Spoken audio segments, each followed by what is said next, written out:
حضرت امام زین العابدین یہ کربلا کے وہ شخص ہیں جنہوں نے سارا منظر اپنی آنکھوں سے دیکھا تھا.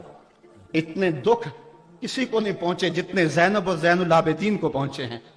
سب منظر کھلی آنکھوں سے دیکھا. 14 سال کی عمر ہے, بیمار ہیں.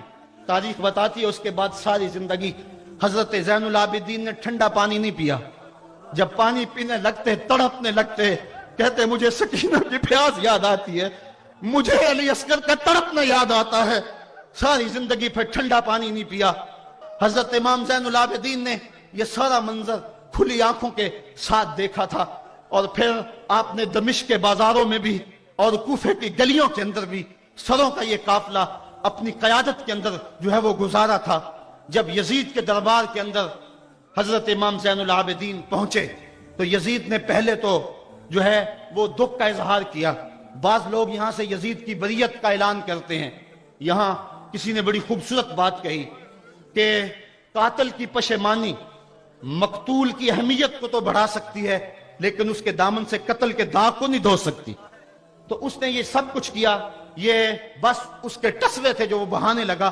لیکن بعد میں اس نے حضرت امام حسین رضی اللہ تعالی عنہ کے دانتوں کے اوپر جو ہے وہ چھڑی مارنا شروع کر دی. تو حضرت ابو برزہ اسلمی صحابی رسول وہاں موجود تھے, وہ کھڑے ہو گئے, اٹھ کے بدن کانپتا ہے ان کا. کہنے لگے ظالم ارفع قدیبہ کا, یہاں اپنی چھڑی ہٹا لے.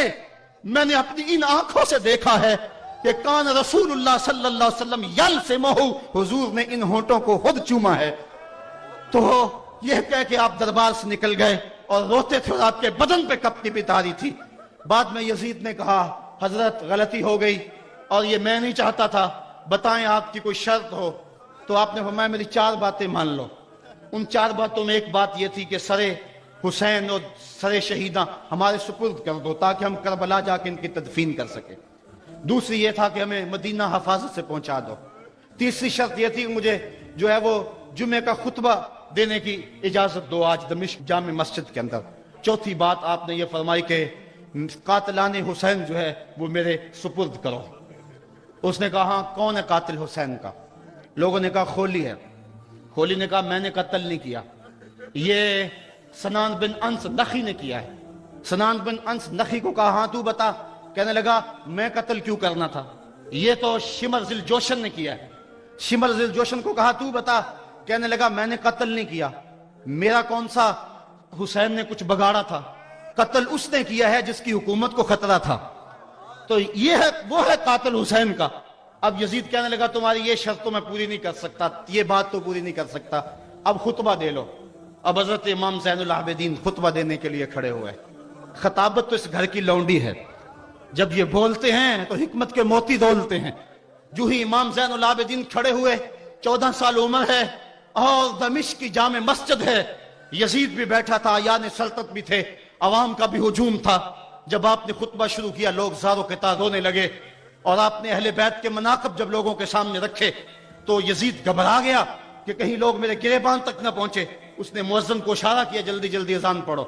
تو جب اس نے کہا اللہ اکبر اللہ اکبر, تو حضرت شہزادہ زین العابدین نے کہا کہ اس کے اندر کوئی شک نہیں کہ اللہ سب سے بڑا ہے.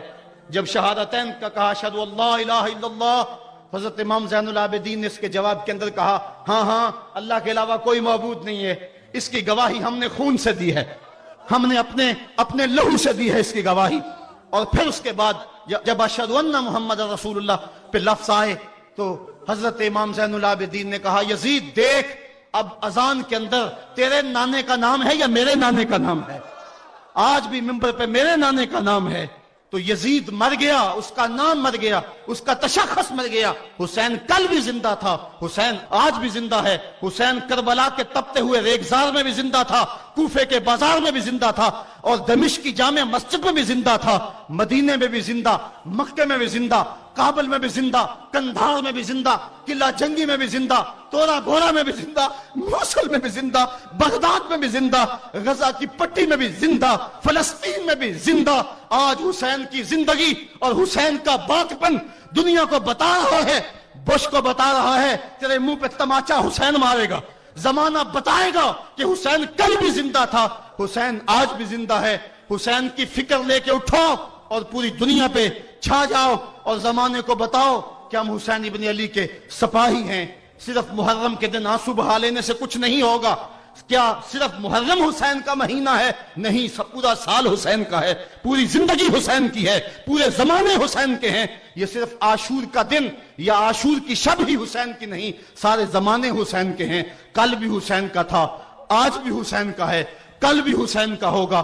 آؤ اٹھیں، قرآن کو لے کر کے حسین ابن علی نیزے کی نوک پر بھی چڑھ کے قرآن سنایا، اور آج ہم اسی قرآن کی دعوت کو لے کر کے اٹھیں اور حسین ابن علی کے پیغام کو گھر گھر پہنچیں۔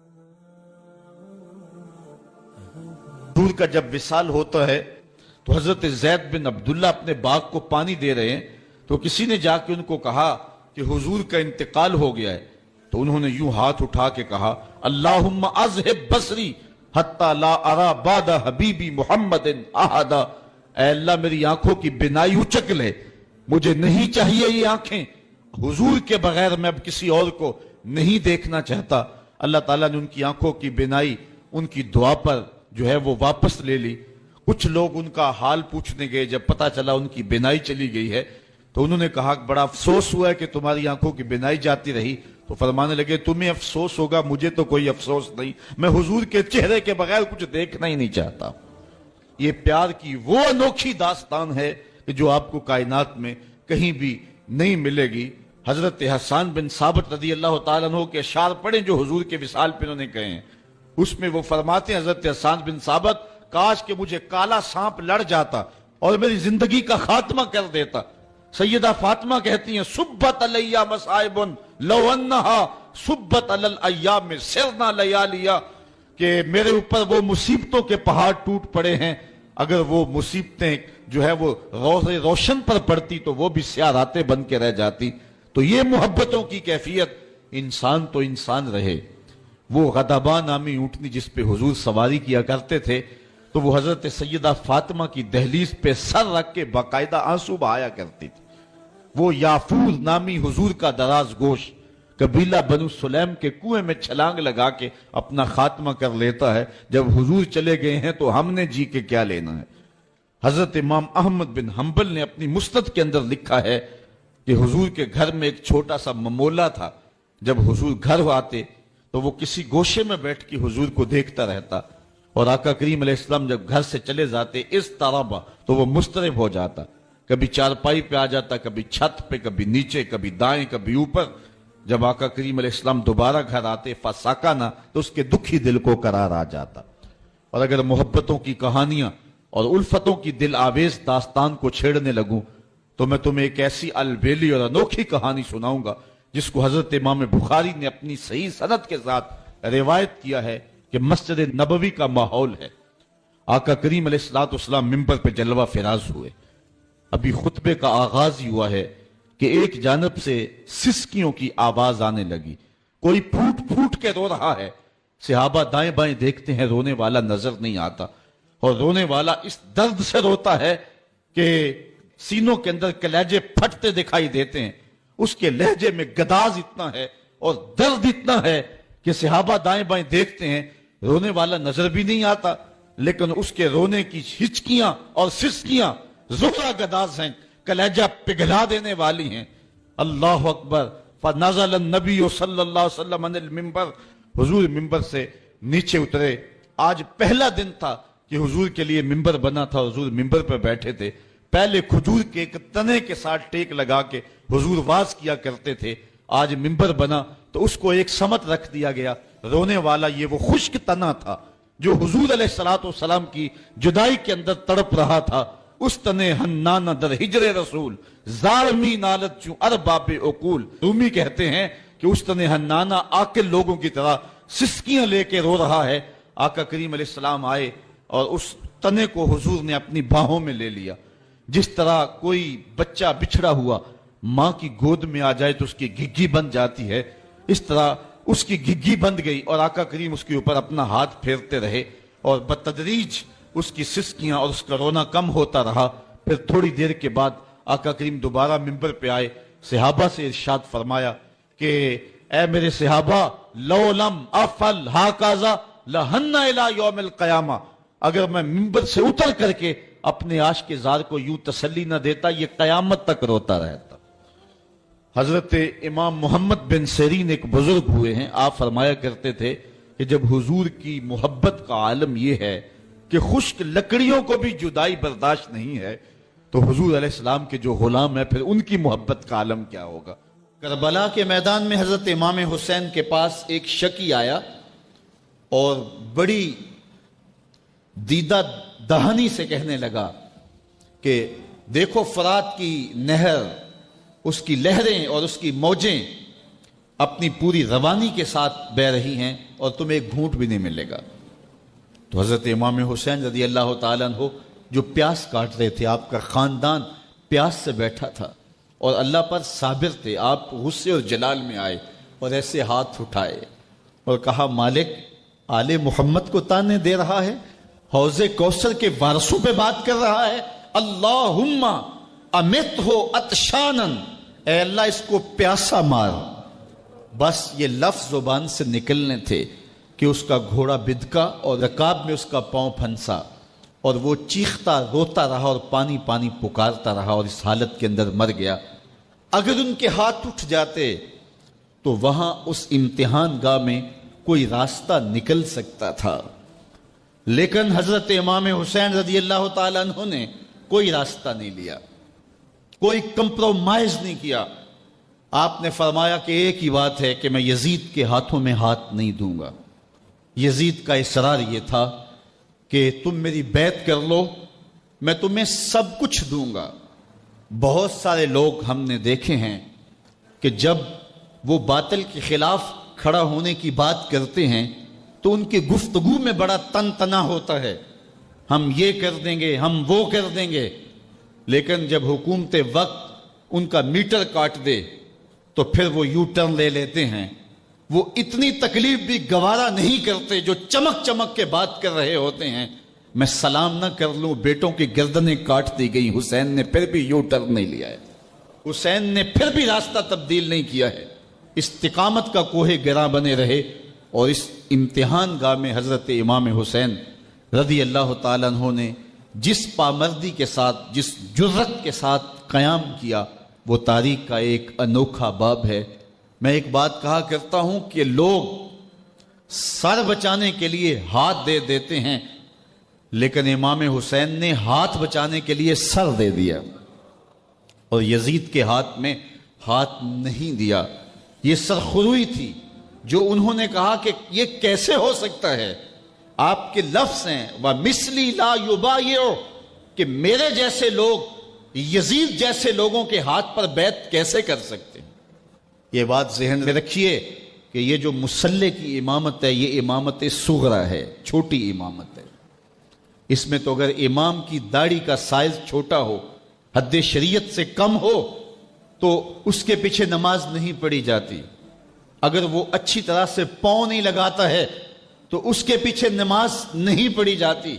اگر وہ فاسق مولن ہے تو اس کے پیچھے نماز نہیں پڑھی جاتی۔ اور جو مصلح کبرا، امامت کبرا کا امام ہے تو وہ جیسا بھی ہو اس کے ہاتھ پہ بیعت کر لیں گے۔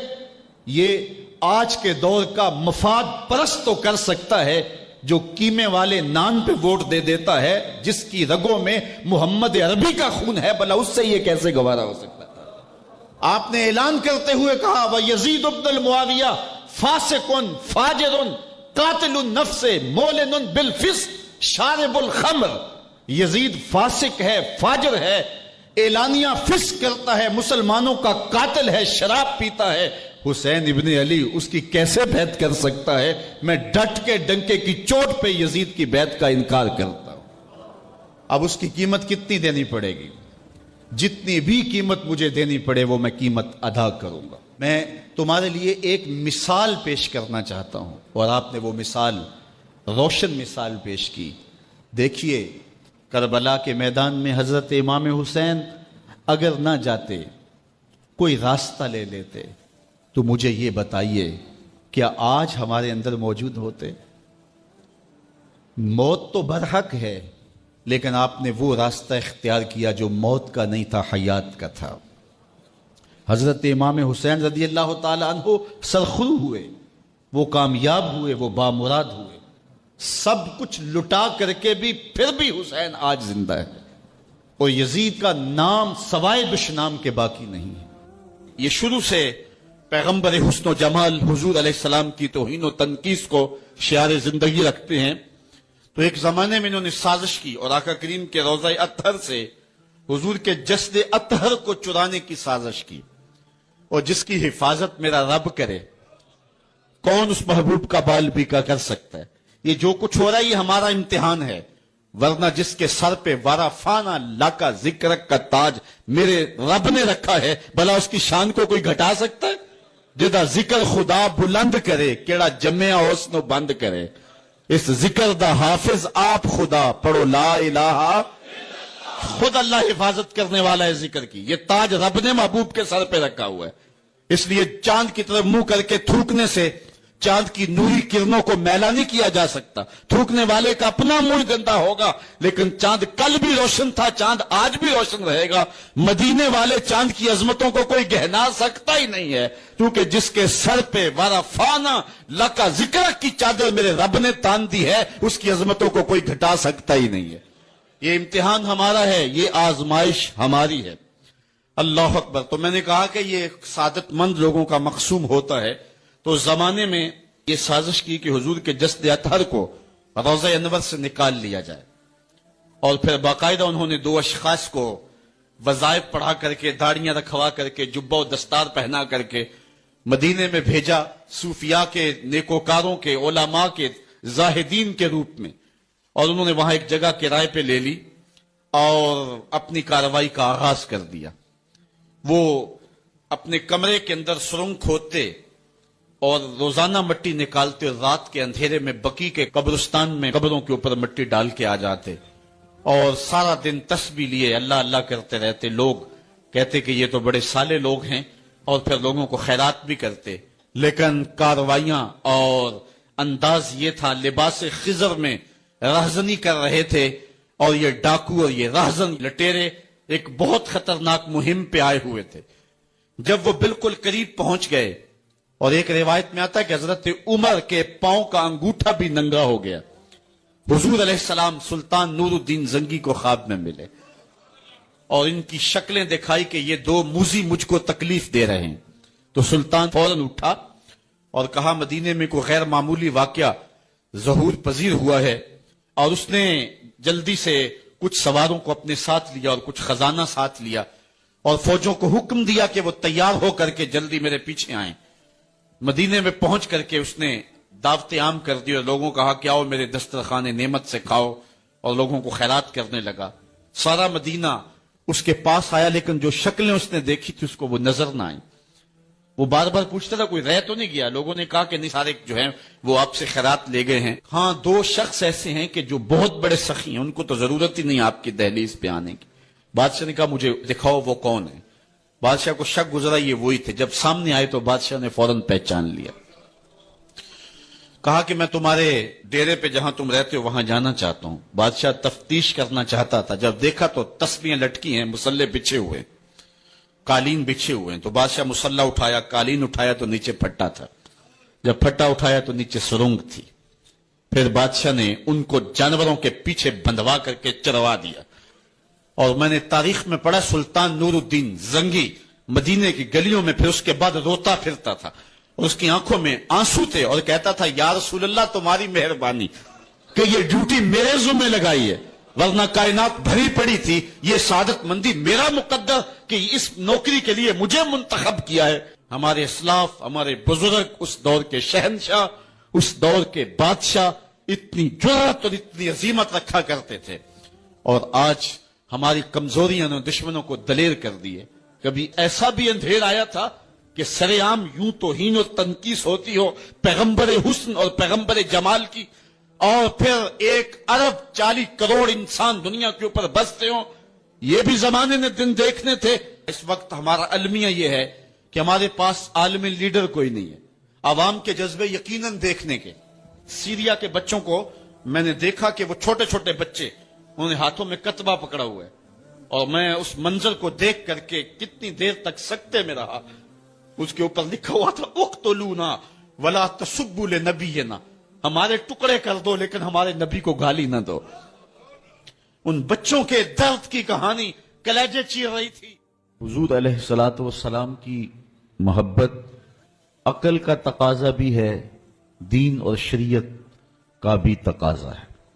حضور کا جو فرمان نور آپ کے سامنے رکھا، اس میں حضور علیہ السلام نے ارشاد فرمایا لا یؤمن احدکم حتی اکون احب الیہ، تم میں سے کوئی شخص اتنی دیر تک کامل مومن نہیں ہو سکتا جب تک میں اس کو محبوب نہ ہو جاؤں، من والدہ و والدہ والناس اجمعین، اس کے والد سے، ماں باپ سے، اس کی اولاد سے، یہاں تک کہ کائنات کے ہر شخص سے زیادہ جب تک میں محبوب نہ ہو جاؤں ایمان کی تکمیل نہیں ہو سکتی.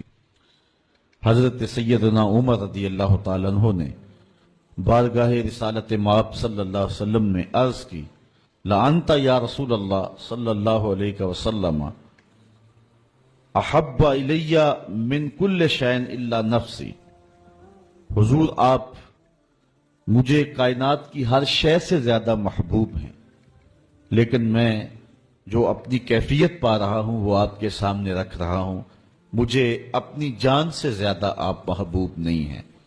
تو حضور نے ارشاد فرمایا لا والذی نفس بیدہ حتی اکون احب الیک من نفسک، عمر مجھے قسم ہے اس ذات کی جس کے قبضے میں میری جان ہے، اتنی دیر تک تمہارا ایمان مکمل نہیں ہوگا جب تک سب سے زیادہ میں محبوب نہ ہو جاؤں.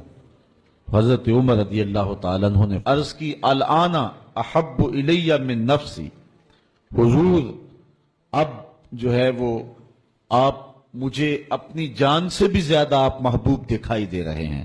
حضور نے فرمایا الآن یا عمر، عمر اب تمہارا ایمان مکمل ہو گیا ہے. تو جب تک کائنات میں سب سے زیادہ حضور محبوب نہیں ہو جاتے تو ایمان کی تکمیل نہیں ہوتی. آقا کریم علیہ السلام کی مجلس نور سجی ہے. حضرت انس بن مالک رضی اللہ تعالی عنہ روایت کرتے ہیں ایک شخص آیا اور حضور کی خدمت میں عرض گزار ہوتا ہے متی الساعہ یا رسول اللہ، اے پیارے رسول صلی اللہ علیہ وسلم قیامت کب آئے گی؟ اگر ایک طالب علم پوچھ رہا ہو کہ استاد جی امتحان کب ہوں گے تو اس کا مطلب صاف صاف یہ ہے کہ اس نے بھرپور تیاری کر رکھی ہے اور بے چینی سے اسے امتحانات کا انتظار ہے. تو اس نے کہا متی الساعہ، قیامت کب آئے گی؟ تو حضور نے اس کو جو جواب دیا فرمایا ما عادت لہا، قیامت کا پوچھ رہے ہو اس کے لیے تیاری کیا کر رکھی؟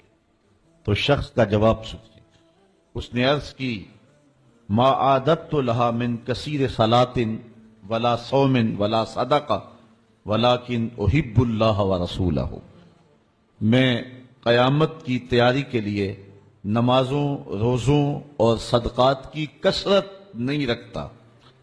بعض ہمارے خطبہ جوش خطابت میں کہہ دیتے ہیں کہ اس نے کہا کہ یا رسول اللہ نہ میں نمازیں پڑھی ہیں نہ میں روزے رکھے ہیں. یہ کیسے ہو سکتا ہے کہ ایک صحابی رسول ہو اور وہ نماز نہ پڑھتا ہو اور وہ روزے نہ رکھتا ہو؟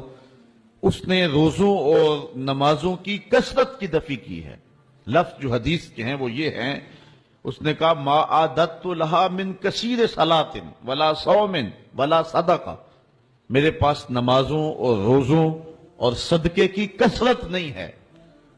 اس بات پہ مجھے کوئی تیاری کی صورت میں ناز نہیں ہے کہ میرے پاس بہت ساری نمازوں کا ذخیرہ ہے، صدقات میں نے بہت سارے کیے ہیں، لیکن جو میری تیاری ہے وہ یہ ہے ولیکن احب اللہ ورسولہ، میں اللہ اور اس کے رسول سے پیار کرتا ہوں، میری بس یہی تیاری ہے. تو اس جواب پر حضور علیہ السلام نے جو ارشاد فرمایا وہ سننے کے قابل ہے. آقا کریم علیہ السلام نے ارشاد فرمایا انت مع من احببت، تو جس کے ساتھ محبت کرتا ہے اسی کے ساتھ ہوگا. فرماتے ہیں کہ پھر ہماری خوشی کی انتہا نہ رہی اور ایمان لانے کے بعد صحابہ سب سے زیادہ اگر کسی قول پہ خوش ہوئے ہیں، کسی بات پہ بہت زیادہ انہیں فرحت ہوئی ہے تو وہ اس بات پہ فرحت ہوئی ہے انت مع من احببت، تو اس کے ساتھ ہوگا جس کے ساتھ تو محبت کرتا ہے.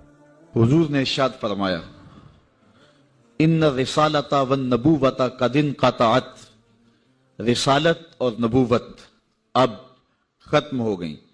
فلا رسول آبادی ولا نبی آبادی، میرے بعد کوئی رسول بھی نہیں آئے گا، میرے بعد کوئی نبی بھی نہیں آئے گا. بہت سارے لوگ مختلف زمانوں کے اندر نبوت کے دعوے کرتے رہے اور اپنے انجام بد کو پہنچتے رہے. اور سب سے بڑا فتنہ جو پیدا ہوا وہ قادیان کا دجال مرزا قادیانی. پہلے تو اس نے یہ کہا کہ حضور علیہ السلام کے بعد نبوت کا اجرا ممکن نہیں ہے، اور اپنی یہ کتاب حمامۃ البشرا کے اندر اس نے کہا رب رحیم شان والے نے ہمارے نبی کا نام خاتم الانبیاء بغیر کسی استثناء کے رکھا ہے، اور ہمارے نبی نے لا نبی بعدی کے بیان سے اس کی تشریح کر دی ہے، جو طالب علموں کے لیے بالکل واضح ہے. یہ اس نے اپنی کتاب حمامۃ البشرا کے اندر لکھا. اس وقت تک اس کا پروگرام نہیں تھا کہ میں نے نبوت کا دعویٰ کرنا ہے. بعد میں آپ کی سیالکوٹ کی کچہری میں ہی وہ ملازم تھا، اور میں اگر تاریخ کے ابواب کھولوں تو بات لمبی ہو جائے گی. کچھ لوگوں کا انٹرویو ہوا، وہ کامیاب ٹھہرا، اور پھر اس نے پہلے راستہ ہموار کرنا شروع کیا، اور پھر ایک دن اس نے کہہ دیا کہ بعثنی اللہ علی راس المئات لأجدد الدین، اللہ نے مجھے صدی کے سر پہ مبعوث کیا ہے کہ میں دین کی تجدید کروں. مجدد بن بیٹھا. پھر کچھ وقت گزرا، اس نے کہا وَأَنَا الْمَسِيحُ الْمَوْعُودُ وَالْمَهْدِيُ الْمَوْعُودُ، میں مسیح موعود ہوں اور مہدی موعود ہوں. یہ حقیقت الوحی کے اندر اس نے لکھا، روحانی خزائن کے اندر موجود ہے. پھر ایک دن بدبخت نے کہا کہ منم مسیح زماں و منم کلیم خدا، منم محمد و احمد کے مجتبی باشد، استغفر اللہ لعنت اللہ علی الکاذبین. اس نے کہا میں ہی مسیح زماں ہوں، میں ہی کلیم خدا ہوں، اور معاذ اللہ استغفر اللہ میں ہی محمد ہوں، میں ہی احمد ہوں کہ جو مجتبی تھے.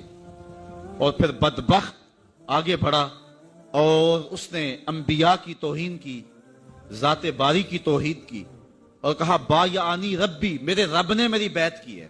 معاذ اللہ استغفر اللہ. یہ روحانی خزائن کے صفحہ نمبر 227 پہ اس نے لکھا. اور پھر کہنے لگا میرے رب نے مجھے وحی کی ہے، انت منی بمنزلت اولادی، آپ میرے لیے میری اولاد کی جگہ ہیں. استغفر اللہ علی ذالک. پھر اس نے کہا ابن مریم کے ذکر کو چھوڑو، اس سے بہتر غلام احمد ہے. استغفر اللہ. پھر اس نے لفظ گھڑنے شروع کر دیے اور اللہ کی وحی اس کو قرار دینا شروع کر دیا. میرے پاس اتنا وقت نہیں ہے کہ اس کے حفوات اور اس کی بکواسات کو آپ کے سامنے رکھوں، لیکن جو اس نے وحی کے نام سے لوگوں تک پہنچایا وہ گالیاں تھیں، وہ لغویات تھے، وہ الوہیت کی توہین پر مشتمل باتیں تھیں، انبیاء کی توہین تھی، صحابہ اور اہل بیت کی توہین تھی، اور تضادات پر مشتمل باتیں تھیں. اور کیوں نہ ہو کہ یہ شخص ازلی بدبخت تھا، اور پھر اس نے یہاں تک کہا کہ جو میری بات کو نہیں مانتے اور مجھے تسلیم نہیں کرتے وہ جنگلوں کے سور اور کنجریوں کی اولاد ہیں. استغفر اللہ علی ذالک. اور مسلمانوں کو اپنی حمایت اور اپنی اطاعت کے لیے اس نے ابھارا. جو زر پرست لوگ تھے وہ اس کے پیچھے لگ گئے، چونکہ جن کے مفادات اور مرزا قادیانی کے مفادات سانجے تھے تو انہوں نے اس کے پیچھے لگنا ہی تھا. چونکہ مرزا قادیانی جو ہے یہ انگریز کا لگایا ہوا پودا ہے. مختلف ویب سائٹس پر اسلام کے نام پر مرزائی آج بھی سرگرم عمل ہیں. اللہ تعالیٰ جل شانہ نے ہمارے علماء کو یہ توفیق نصیب فرمائی کہ وہ پوری قوت کے ساتھ ان کے مقابلے کے اندر نکلے. پیر سید جماعت علی شاہ رحمۃ اللہ تعالی علیہ، آپ نے فرمایا ان قریب ذلیل ہو کے مرے گا. پھر جہاں مرا آپ کو پتا ہے، گندگی میں لتھڑا ہوا تھا، تڑپتا ہوا مرا. اللہ تعالیٰ جل شانہ نے علماء کو طاقت دی، انہوں نے ناطقہ بند کر کے رکھ دیا. پھر جب پاکستان بنا تو سب سے زیادہ جن لوگوں نے مخالفت کی پاکستان کی وہ مرزائی تھے. پاکستان کے حق میں انہوں نے ووٹ نہیں دیا. آج بھی جو ربوے میں دفن ہوتے ہیں وہ امانتاً دفن ہوتے ہیں. ان کا عقیدہ ہے کہ پاکستان ٹوٹ جائے گا اور ہمیں اٹھا کر کے جو ہے وہ قادیان میں دفن کیا جائے گا. یہ وصیت کر کے وہاں دفن ہوتے ہیں. جب بھٹو کا دور آیا 74 کے اندر نشتر کالج کے کچھ طلبہ مری جا رہے تھے، ربوے سے گزرے تو مرزائی غنڈوں نے ان کو جو ہے وہ سب و شتم کیا اور غوب و زود کیا، ان کو مارا، زخمی کر دیا. تو تحریک پھر دوسری بار جو ہے وہ مرزائیت کے خلاف اٹھ کھڑی ہوئی، جو کراچی سے خیبر تک پورے بانکپن کے ساتھ چلی. اللہ تعالیٰ رحمت نازل کرے علامہ نورانی کی قبر پہ. انہوں نے علماء کے دستخط کے ساتھ جو ہے وہ اسمبلی کے اندر درخواست جمع کروائی مرزائیوں کو اقلیت قرار دینے کے لیے، قرارداد پیش کی. اور پھر کیا ہوا؟ 3 مہینے کی مسلسل محنت. علامہ سارا دن اسمبلی کی کاروائی میں رہتے اور راتوں کو دور دراز علاقوں کا سفر کر کے اور جلسے کرتے اور ختم نبوت پر جو ہے وہ لوگوں کو ابھارتے. اور پھر مرزائیوں کو بھی بلایا گیا، صفائی کا موقع دیا گیا. پھر ایک وقت آ گیا کہ حکومت مجبور ہو گئی. مسٹر بھٹو علامہ نورانی سے کہنے لگے، نورانی صاحب یہ تو مدارس کے دارالافتاء کا مسئلہ ہے جو آپ اسمبلی میں لے آئے، یہ تو علماء کا کام ہے کہ کون کافر ہے اور کون مومن ہے، تو آپ اس کو اسمبلی کے فلور پہ لے آئے ہیں تو اس کو مدارس میں حل کرنا چاہیے تھا. تو حضرت علامہ نورانی نے جو جواب دیا وہ بڑا خوبصورت تھا. فرمانے لگے، بھٹو صاحب مجھے ایک بات بتا دیں، آپ منتخب وزیر اعظم ہیں، اگر آپ کے مقابلے میں کوئی کرسی بچھا کے بیٹھ جائے تو آپ اس کے بارے میں کیا رائے رکھتے ہیں؟ تو بھٹو کہنے لگا، یا وہ باغی ہے یا وہ پاگل ہے. تو کہا، بھٹو صاحب وزارت کی کرسی چھوٹی ہے، ختم نبوت کی کرسی بڑی ہے. اب جو کہتا ہے میں نبی ہوں ماننا پڑے گا، یا پاگل ہے یا باغی ہے. پھر وہ وقت آیا، 7 ستمبر کی شام تھی کہ اسمبلی کے فلور پر جدھر دیکھتے تھے نعرہ رسالت اور نعرہ توحید اور ختم نبوت زندہ باد کے نعرے ہی گونج رہے.